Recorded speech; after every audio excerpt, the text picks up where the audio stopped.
Hello guys, maayong buntag. So, nag-walking na po mi diri sa bukid. So, nag-ulan-ulan. So, basa ang kuan kaning semento or yuta diri. Kay kusog, I think sa gabi kusog ilang ang ulan diri dapita. Apart.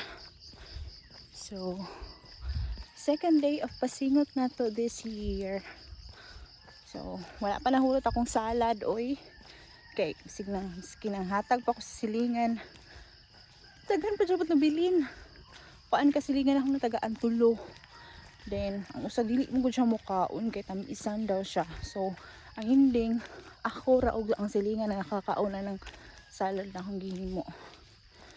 So, ito mahimo kay ga-control siya mga tamisan nga food. So, so pabalik na mi sa ubos. Yan. So, gimingaw ko og pasingot todo sa bukid sa San Carlos. Pero hindi po diri.